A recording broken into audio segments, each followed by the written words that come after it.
यशोमती मैया के नंद लाला। ये क्या कह रही हो तुम? विनती कर रही हूँ और मेरी जे आग्रह अस्वीकार मत ही करो। आप दोनों भाइयों का नामकरण एक साथ हो जाएगा।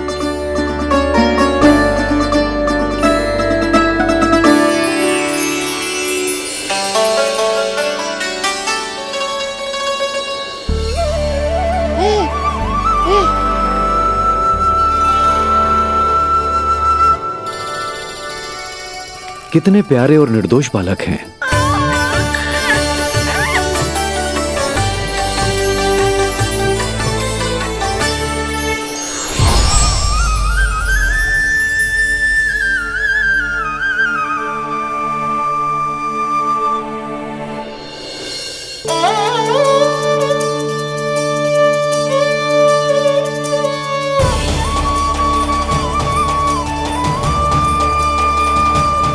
इन दोनों को देखकर गुरुदेव की आंखों में आंसू क्यों आ गए?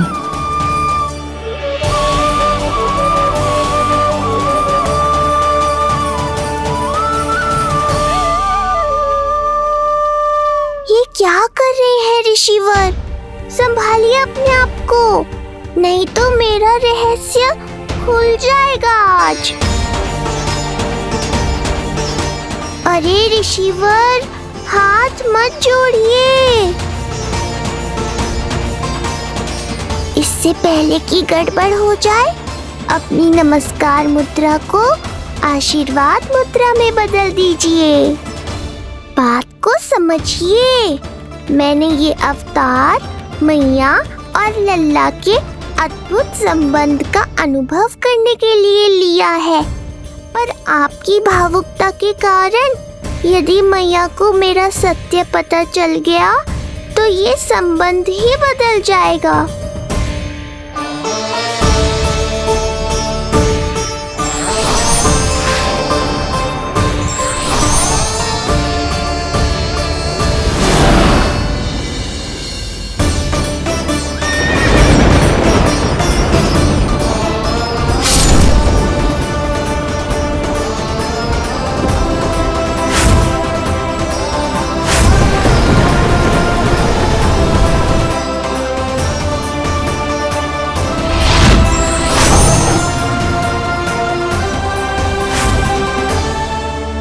अब आप सब कुछ जान चुके हैं ऋषिवर, इसलिए अब मेरे सामने हाथ जोड़कर मेरे सत्य को उजागर मत कीजिए।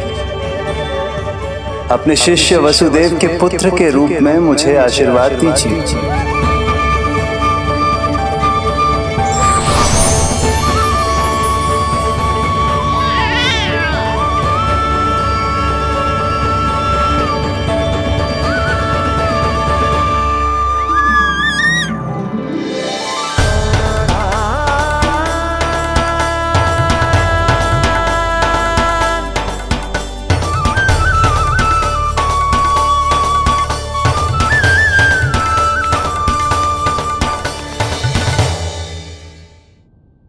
ऋषिवर, आप मौन क्यों हैं?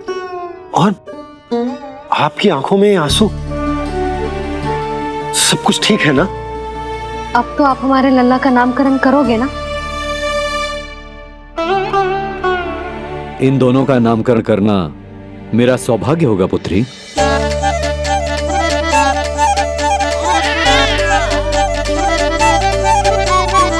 परंतु ये गोपनीय रूप से करना होगा।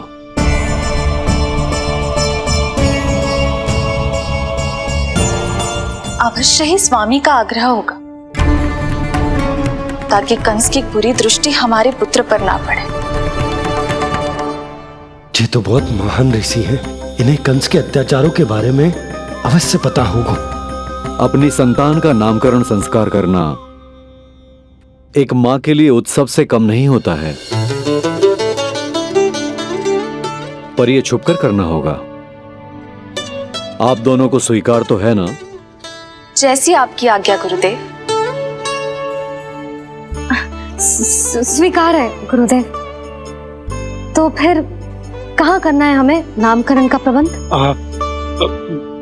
गुरुदेव, मंदिर सही रहेगा? उससे पवित्र स्थान तो हो ही नहीं सकता है।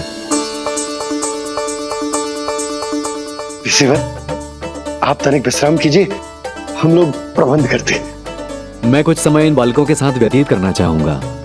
ये तो इनका सौभाग्य होगा। हमें आज्ञा दीजिए।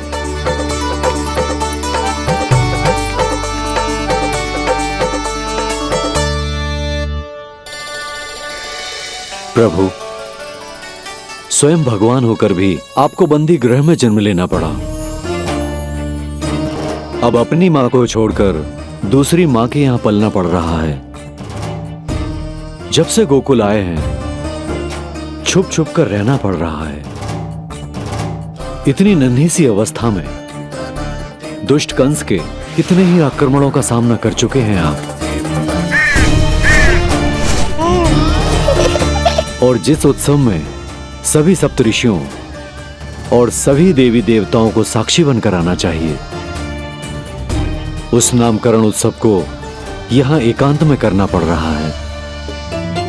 क्यों प्रभु, इतने कष्टों को सहकर ये अवतार क्यों लिया है आपने? दुष्टों का नाश करने के लिए, धर्म की स्थापना करने के लिए और सबसे अधिक मैया की ममता का अनुभव करने के लिए। पर इसके लिए इतने कष्ट? मानव जीवन लिया है तो कष्ट तो उठाने ही पड़ेंगे ऋषिवर। मानव जीवन की आंच जला रही है, फिर भी आप मुस्कुरा रहे हैं प्रभु। ये कैसा अनोखा अवतार है? आंच में जलकर भी यदि मैं नहीं मुस्कुराऊंगा तो अपने भक्तों को क्या शिक्षा दूंगा मैं?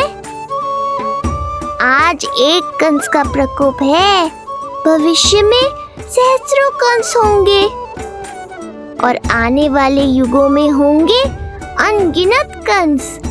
उस समय मेरे भक्तों को पता होना चाहिए कि अपने कष्टों को कैसे सहना है और धर्म के पथ पर अडिग कैसे रहना है।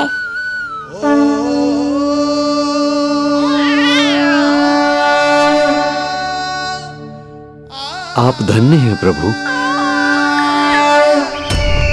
देखा अस्ति, जब सिंह दहाड़ता है तो वन के सभी जीव जंतु इकट्ठे हो ही जाते हैं। वो सब जो मेरा विश्वास पात्र होने का अधिकार और ये सिंहासन पाना चाहते हैं, सामने आए। बुद्धि के बिना बल अपंग होता है महाराज, और मेरे पास बुद्धि और बल दोनों हैं। आप केवल आदेश दीजिए किसका संहार करना है।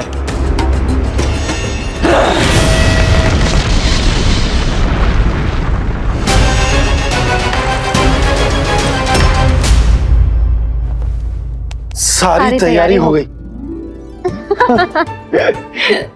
बोलो। आप गुरुदेव को बुला लो, मैं रोहिणी जीजी और बालकों को ले आती हूँ। यशोदा, तुम रुष्ट तो ना हो ना मुझसे? मैं भला रुष्ट क्यों होने लगी? नहीं, तुम जो उत्सव बड़े धूमधाम से करना चाहती थी और बहुत प्रसन्न हूँ मैं कि हमारे लल्ला का नामकरण स्वयं ऋषि गर्ग पूरे विधि विधान से कर रहे हैं। मैं समझ गई, उत्सव बड़ा हो या ना हो, प्रसन्नता बड़ी होनी चाहिए। अरे मैं तो इतनी उत्साहित हूँ कि दोनों भाइयों का नामकरण आज के शुभ मुहूर्त पे हो रहा है। तो इससे पहले जो बीत जाए, जाओ। आप ही बुला लो।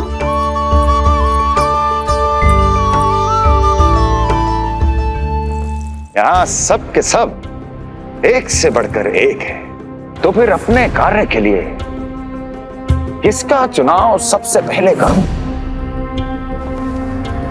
मेरा सामर्थ्य तो आपने अभी तक देखा ही नहीं महाराज। चुटकी बजाकर शत्रुओं का विनाश कर सकता हूं मैं।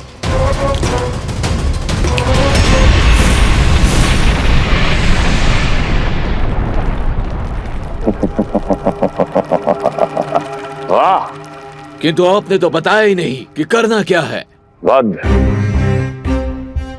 करना है, एक नवजात बालक का वध। उसे साधारण बालक मत समझना।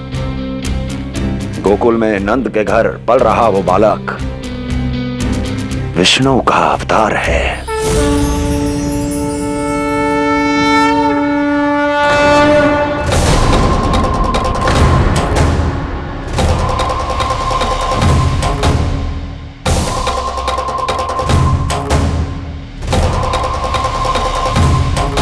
क्या हुआ? इतना सन्नाटा क्यों छा गया? क्षमा कीजिए महाराज, पर मैं नन्हे बालकों के साथ हिंसा नहीं करता। विष्णु अवतार बड़ा छलिया है महाराज, मैं उसका मुख भी नहीं देखना चाहता।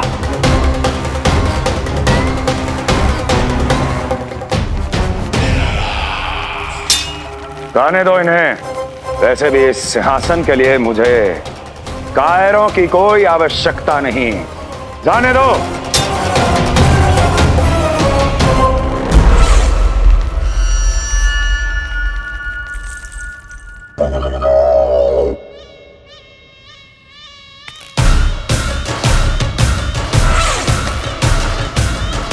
दुर्जय,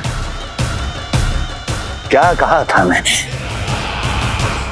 मैंने कहा था केवल वही आए जिनके हृदय में साहस का ज्वालामुखी धधकता हो, जिनकी तलवारें पर्वतों का सीना चीरने के लिए व्याकुल हो, जिनकी संकल्प शक्ति इतनी दृढ़ हो कि वो मृत्यु से टक्कर ले जाए। वही होगा इस सिंहासन का असली अधिकारी। महाराज,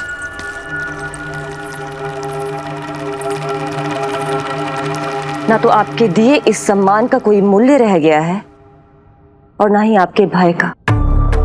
अभी अभी आपने ही कहा था ना कि जब वन में कोई सिंह दहाड़ता है तो उस वन के सभी जीव जंतु एक जगह एकत्रित हो जाते हैं, परंतु उसी वन में जब कोई बब्बर सिंह दहाड़ता है तो वही जीव जंतु भय के मारे इधर उधर भागने लगते हैं।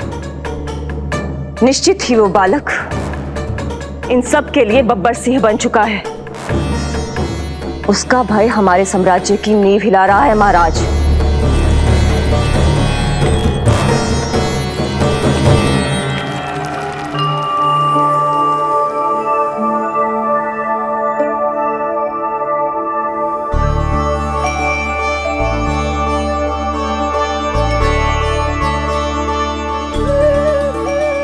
हे नारायण, मेरा मार्गदर्शन कीजिए। हे मां सरस्वती, मुझे आशीर्वाद दीजिए ताकि मैं दोनों बालकों के लिए सर्वोत्तम नामों का चुनाव कर पाऊं।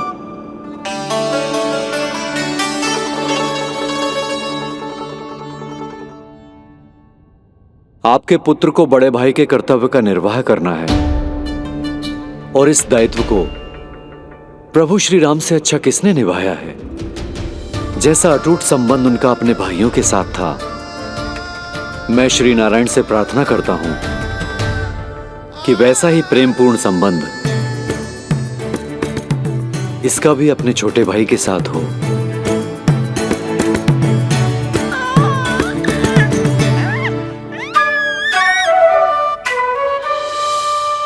इसीलिए इसका नाम राम हो। इसीलिए इसका नाम राम, इसीलिए इसका नाम राम।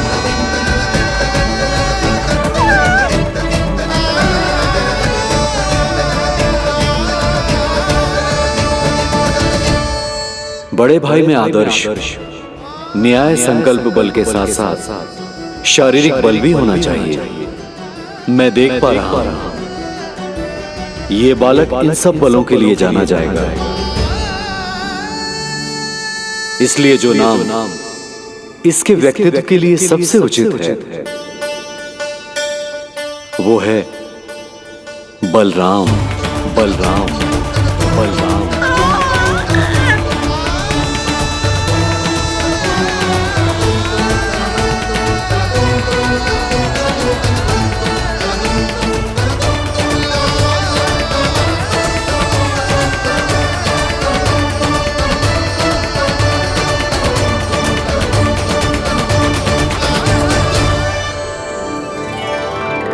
बलराम।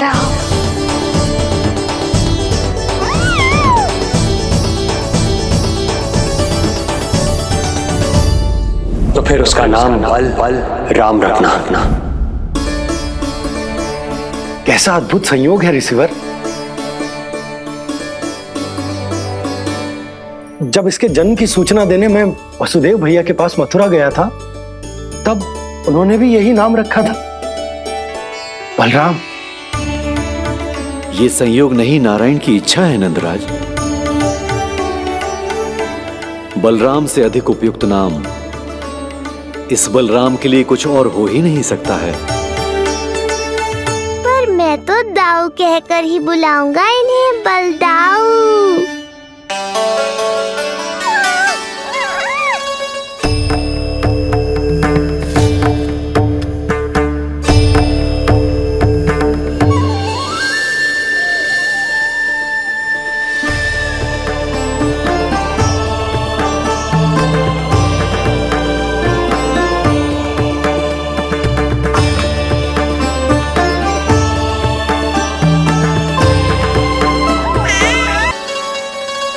सुना पुत्र, आज से तुम्हारा नाम होगा बलराम। बलराम बलराम।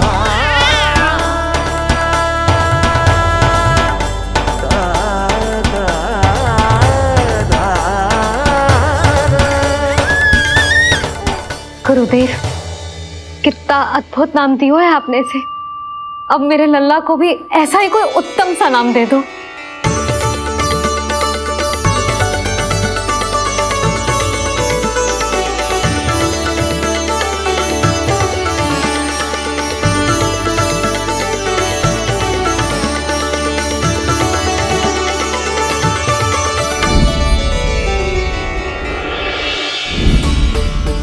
ये कठिन दायित्व आपने ही मुझे सौंपा है प्रभु, इसे निभाने की क्षमता भी आप ही दीजिए।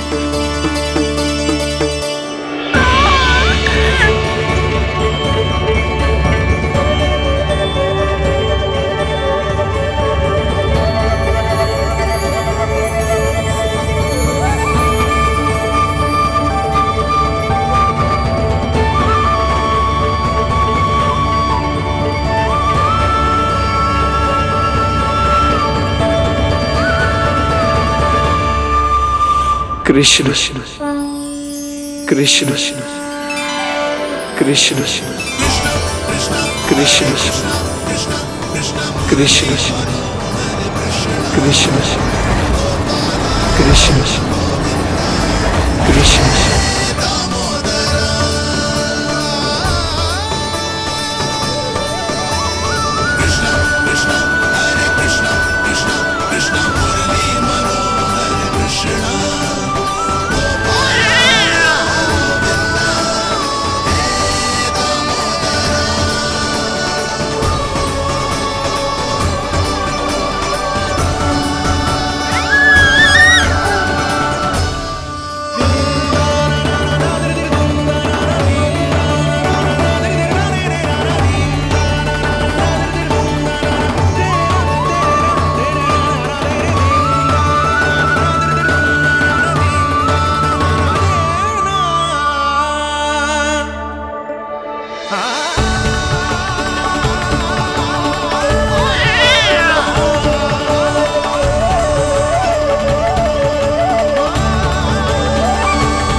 अनेक विशेषताओं से भरा हुआ है। क बना है कमलकांत से, अर्थात वो जो श्रीपति विष्णु जैसा हो।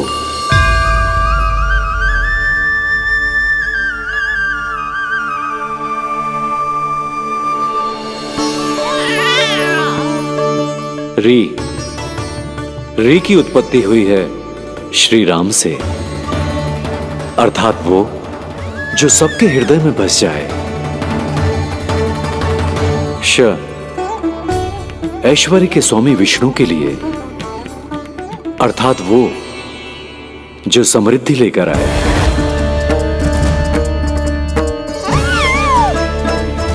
और ना है नरसिंह के लिए, अर्थात वो जो रक्षा करे।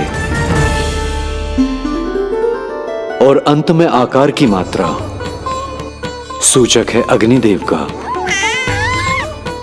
अर्थात वो जो स्वयं तप कर सबको पवित्र कर दे।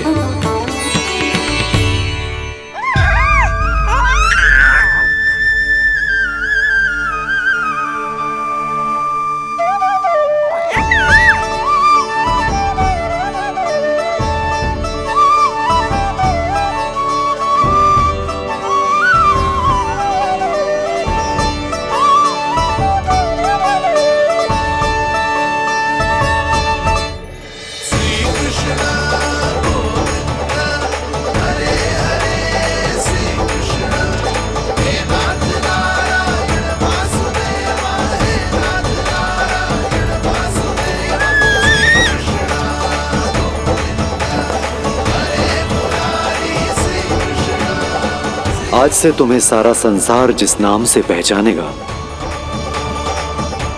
वो नाम है कृष्ण। वो नाम है कृष्ण। वो नाम है कृष्ण। वो नाम है कृष्ण।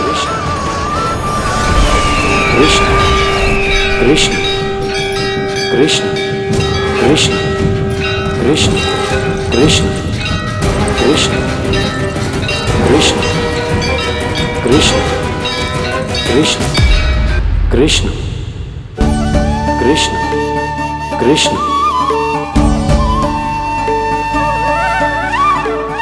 यशोमती मैया के नंद लाला,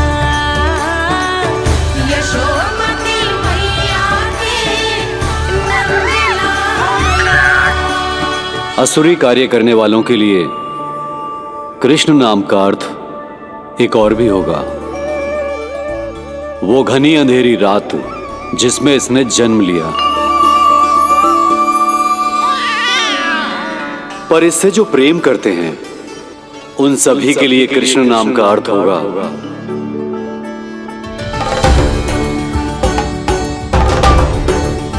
अतुलनीय सुंदरता और अथाह प्रेम।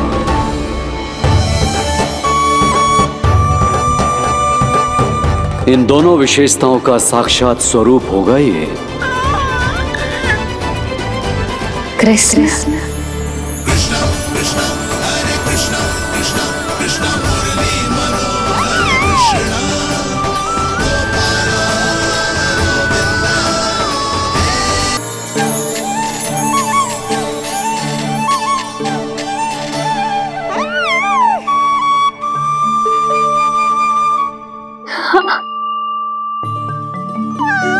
और जो मानवता के शत्रु हैं उनके जीवन में ये नाम अशांति, असुरक्षा, भय उत्पन्न करेगा।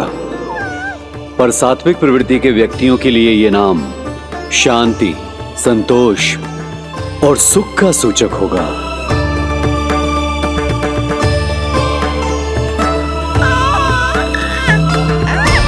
कृष्ण कृष्ण कृष्ण। कहां से आ रही है ये ध्वनियां? कृष्ण कहां से आ रही है ये ध्वनियां? कृष्ण कृष्ण स्वामी महाराज, कृष्ण कृष्ण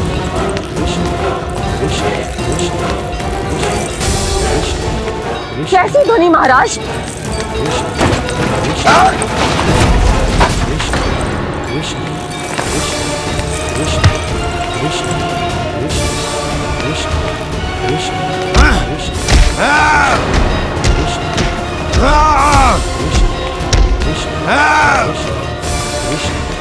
स्वामी कृष्ण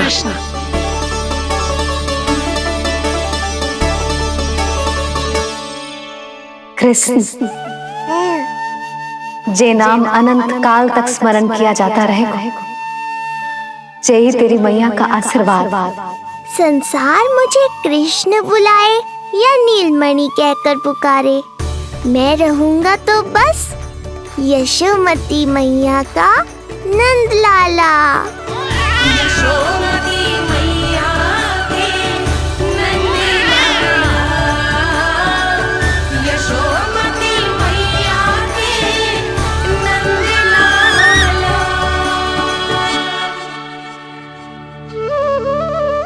गुरुदेव, आपने मेरे लल्ला को इतना प्यारा नाम दियो है, इसके लिए आपका बहुत बहुत धन्यवाद। एक बार गोपियों को पता चलेगा तो देखना कैसे रटने लगेंगी मेरे लल्ला का नाम। इससे पहले कि आप सब बाहर जाकर किसी और को बताएं, एक कर्मकांड शेष है। नामकरण के बाद पिता को आशीर्वाद के रूप में कुछ न कुछ उपहार बालक को अवश्य देना चाहिए।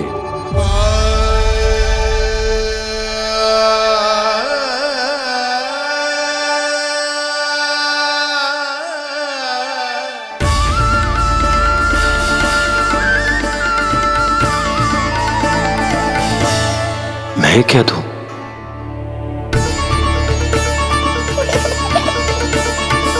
वासुदेव मेरे शिष्य हैं और उनकी अनुपस्थिति में यह दायित्व मैं निभाऊंगा।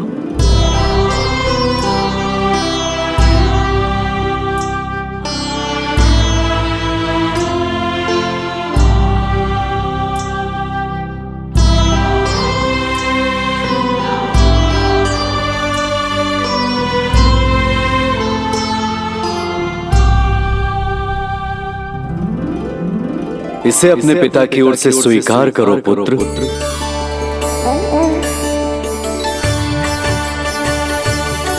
कल्याण हो।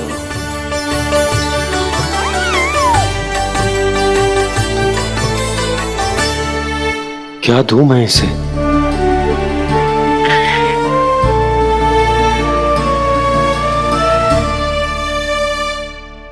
आप सोच क्या रहे हो?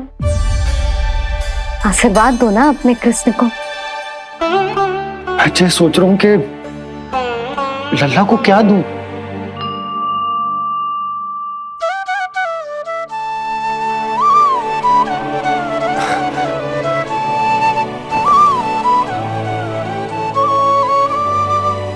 लल्ला, तू स्वयं ही बता दे, तुझे क्या चाहिए?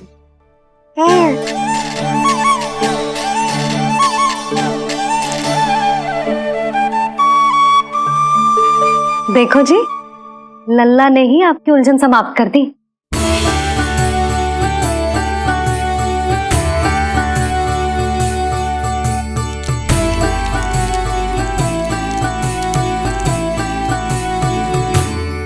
मेरा आशीर्वाद कि तेरा जे नाम कृष्ण तेरी प्रजा के लिए बहुत हितकारी हो।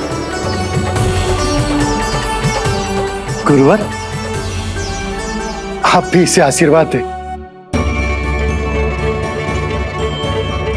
जिनके आशीर्वाद से ये पूरा संसार संचालित होता है, उन्हें मैं क्या आशीर्वाद दूं?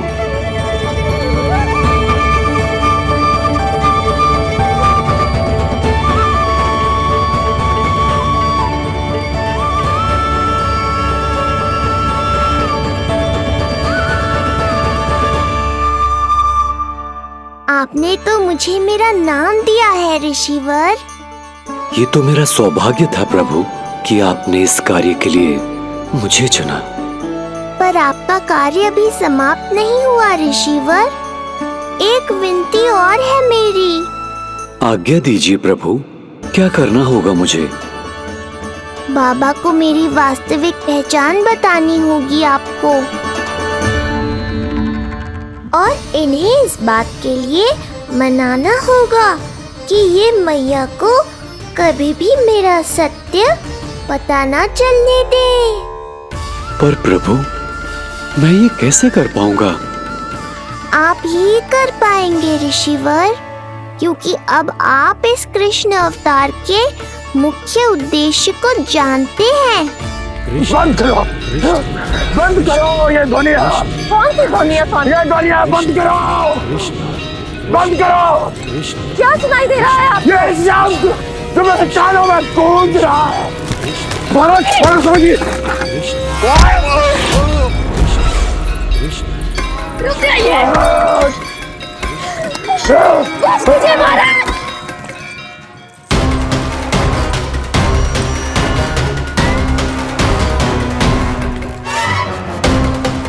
आप भूल रहे हैं कि आप मथुरा नरेश है, कंस है आप। और किसी भी व्यक्ति, वस्तु या घटना से महाराज कंस इतने व्यथित नहीं हो सकते कि वो सुदबुद खो बैठे। स्वयं को संभालिए महाराज। बंद हो गई, बंद हो गई, बंद हो गया वो स्वर, बंद हो गई वो ध्वनि। रापी, यूं मत सोचना कि मैं तुम्हें सुन नहीं रहा था। तुम सत्य कह रही हो। मैं कंस हूं, किसी भी व्यक्ति, वस्तु या घटना से व्यथित नहीं हो सकता। दुर्जन, जी महाराज, इस सिंहासन को पुनः स्थापित करो। यदि कोई भी योग्य इसे स्वयं सिद्ध करने नहीं आता तो मुझे पता है मुझे क्या करना है, कैसे उस दुष्ट बालक का संहार करना है। मैं भली भांति जानता हूं। ये दायित्व आपको ही निभाना होगा ऋषिवर। इससे 2 लाभ होंगे।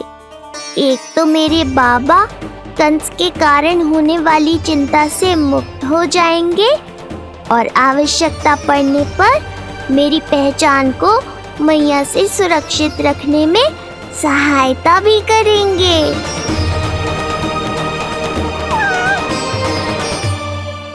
नंदराज, अब बलराम और कृष्ण दोनों को भूख लग गई होगी।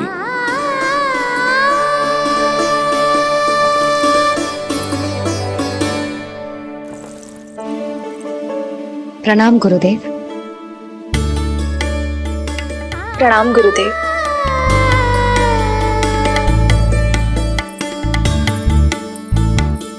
गुरुदेव, अब आप भी विश्राम कर लीजिए। नहीं नंदराज, मुझे शीघ्र ही मथुरा पहुंचना है। राजा वासुदेव और रानी देवकी मेरी प्रतीक्षा कर रहे होंगे। पर इससे पहले कि मैं जाऊं, मुझे आपको कुछ बताना है।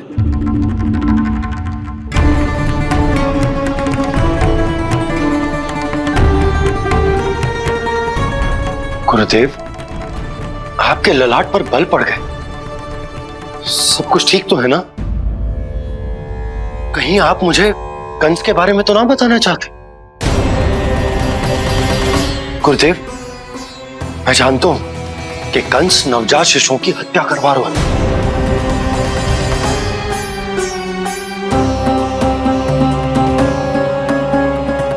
कंस नहीं, कृष्ण के बारे में कुछ कहना है मुझे।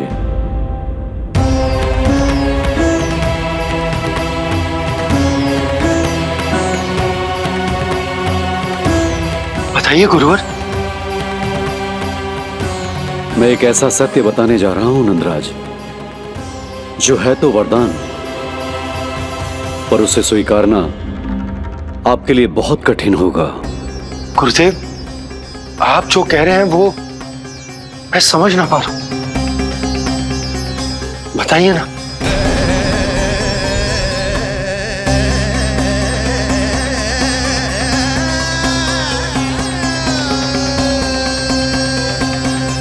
बताइए ना गुरुवर।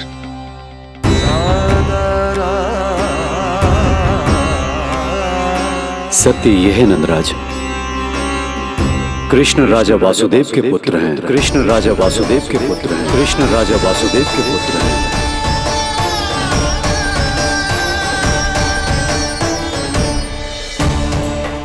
और वो कोई साधारण बालक नहीं है, स्वयं श्री हरि विष्णु के अवतार हैं। और वो कोई साधारण बालक नहीं है, स्वयं श्री हरि विष्णु के अवतार हैं।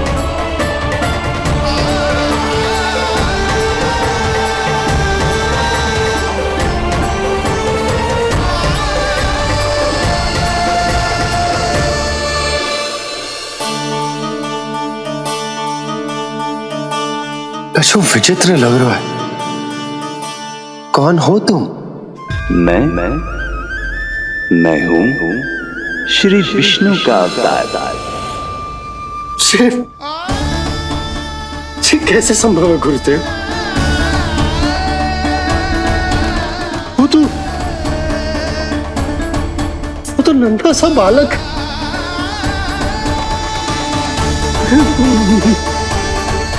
वो श्री नारायण का अवतार कैसे हो सकता है? और गुरुदेव आप ये सोच भी कैसे सकते हैं कि वो मेरा लल्ला वसुदेव भैया का पुत्र है? यही सत्य है नंदराज। पिछले जन्म में मिले वरदान का फल है ये।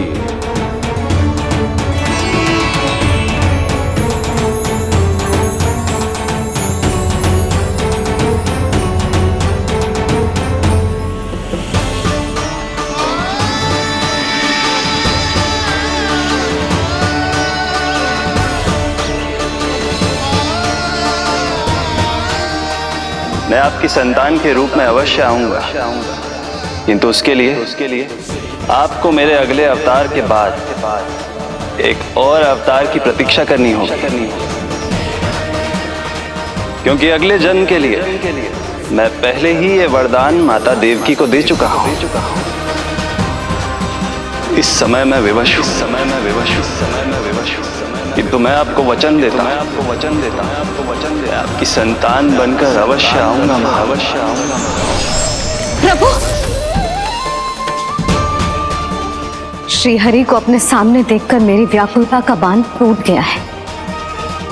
2 जन्म बहुत बड़ा समय होता है स्वामी। अपने पुत्र के रूप में हरि को गोद में खिलाने के लिए अब मैं और 2 जन्मों तक प्रतीक्षा नहीं कर सकती। धरा!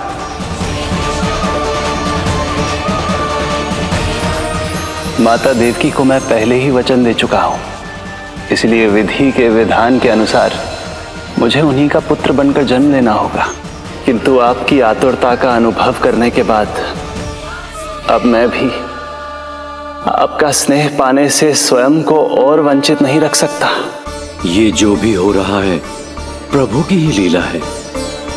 कृष्ण के जन्म के तुरंत बाद भगवान विष्णु के आदेश पर वासुदेव जी के यहां आना पड़ा और आपकी और रानी यशोदा की पुत्री को अपने पुत्र के साथ बदलना पड़ा और इस तरह कृष्ण आपके और रानी यशोदा के पुत्र बन गए।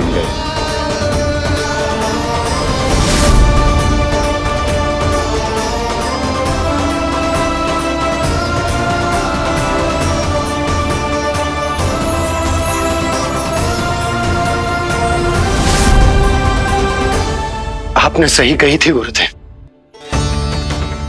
जिस सुनने में तो वरदान ही लगता, पर इसे स्वीकार करना उतना ही कठिन। जब यशोदा को इस बात का पता चलेगा तो उसे कैसा लगेगा? अपने नाम का अर्थ अच्छे से सुनो है ना तूने? उसका हर एक अक्षर भगवान श्री नारायण से संबंधित है, जैसे उन्हीं का स्वरूप है तू। बस मैया, ये सत्य आपसे छुपा रहे, इसी कारण बाबा के लिए ये जानना आवश्यक है। फिर चाहे इसे स्वीकार करना उनके लिए कितना भी कष्टदायक क्यों ना हो। नहीं नंद, ये सत्य उन्हें आप नहीं बताएंगे।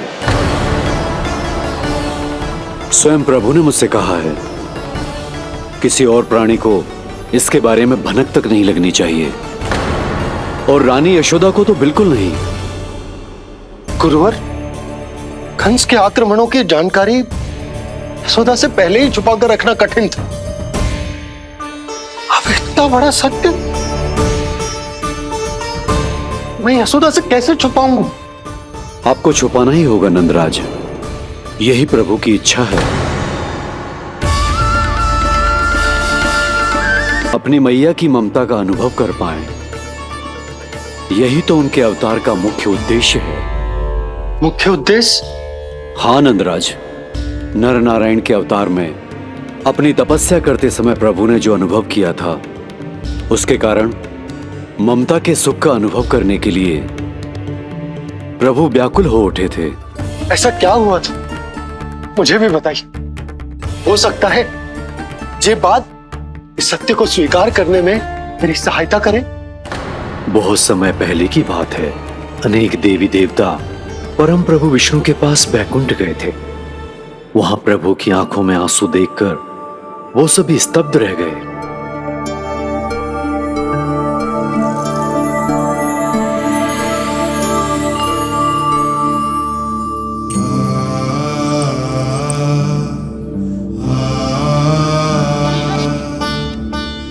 प्रभु, आपकी आंखों में आंसू?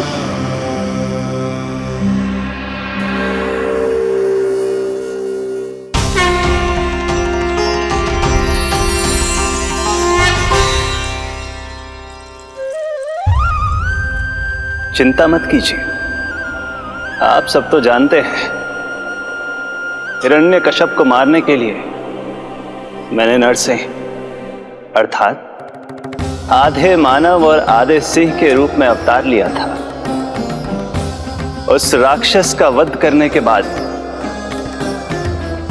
नर और सिंह दोनों भागों ने अलग अलग होकर नर और नारायण के रूप में पुनः जन्म लिया।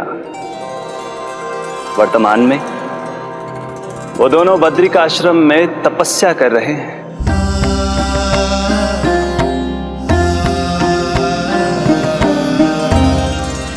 आज उन दोनों ने कुछ ऐसा देखा जिसने मुझे भी भावुक कर दिया।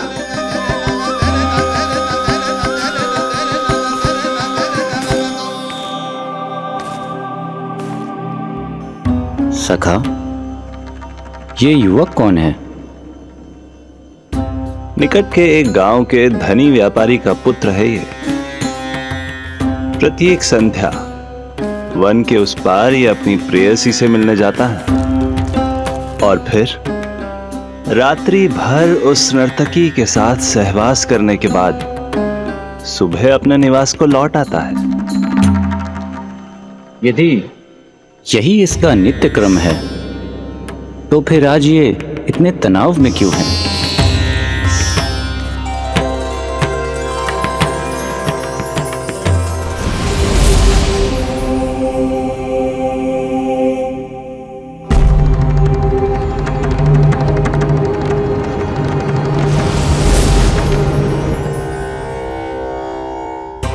कल रात्रि प्रेम क्रिया के मध्य उस नर्तकी ने इससे पूछा, ये सबसे अधिक प्रेम किससे करता है? जब इसने कहा तुमसे, तो वो बोली, तुम्हें अपने प्रेम को सिद्ध करना होगा।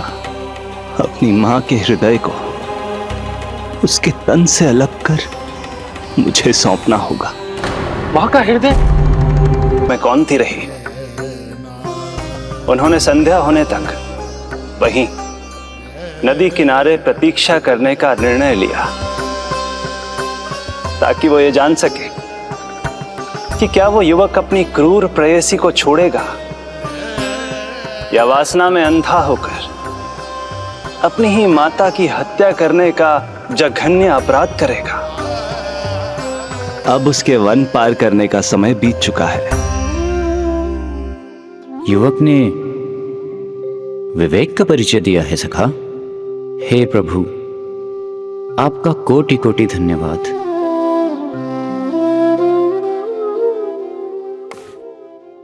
सखा,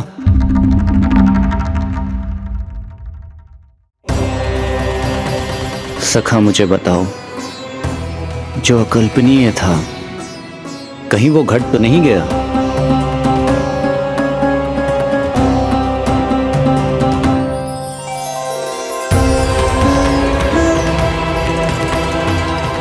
जब इस युवक की मां को इसकी प्रेयसी की क्रूर मांग के बारे में पता चला तो जो उसने किया वो इस समस्त संसार में केवल एक मां ही कर सकती है।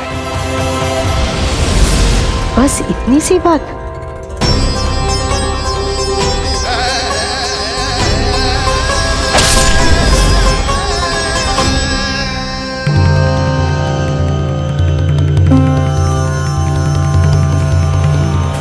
संभाल के मेरे बेटे, कहीं चोट ना लग जाए तुझे।